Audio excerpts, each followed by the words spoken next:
ഏഷ്യയിലെ ഏറ്റവും നീളം കൂടിയ പർവ്വത പീഠഭൂമി ഏതാണെന്ന് അറിയാമോ? പഞ്ചാഗ്നി എന്ന് പറയും, മഹാരാഷ്ട്രയിലാണ്.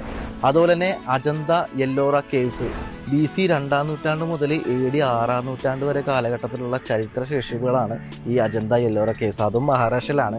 ഇത് കൂടാണ്ട് മഹാരാഷ്ട്രയിലെ ഒരു സിറ്റി ടൂറും, അതുമാത്രമല്ല ഹൈദരാബാദ് സിറ്റി ടൂറും, അതുപോലെ തന്നെ നമ്മുടെ ഹൈദരാബാദിലെ ഏറ്റവും ഫേമസ് ആയിട്ടുള്ള റാംബോജിയും ഫിലിം സിറ്റി അടക്കം പല സ്ഥലങ്ങളും കാണുന്ന ഒരു ട്രെയിൻ ടൂറ്, അതിനെക്കുറിച്ചാണ് നമ്മൾ പറയുന്നത്. 11 ദിവസത്തെ ഒരു ടൂറാണ്.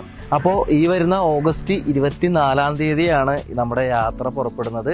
നിങ്ങൾക്ക് കേരളത്തിലെ വിവിധ സ്റ്റേഷനുകളിൽ നിന്ന് നിങ്ങൾക്ക് ട്രെയിനിലോട്ട് കയറാം. ഇത് ട്രെയിൻ ട്രിപ്പ് ആയതുകൊണ്ട് തന്നെ നിങ്ങൾക്ക് സ്ലീപ്പർ ക്ലാസ്സും second AC, third AC, first class AC അങ്ങനെ വിവിധ കാറ്റഗറി ഉണ്ട്. ഇതിനെല്ലാത്തിനും വിവിധ റേറ്റ് കാര്യങ്ങളായിരിക്കും. പിന്നെ നിങ്ങൾ ഒറ്റക്കാണെങ്കിലും അല്ലെങ്കിൽ 2 പേരായിട്ടാണെങ്കിലും 3 പേരായിട്ടാണെങ്കിലും പിന്നെ കുട്ടികളൊക്കെ ഉണ്ടെങ്കിലും ഇതിനൊക്കെ പല പല പ്രൈസ് കാറ്റഗറിയാണ്. അപ്പോൾ കൂടുതൽ ഡീറ്റെയിൽസ് അറിയാൻ വേണ്ടിയിട്ട് നമ്മുടെ ട്രെയിൻ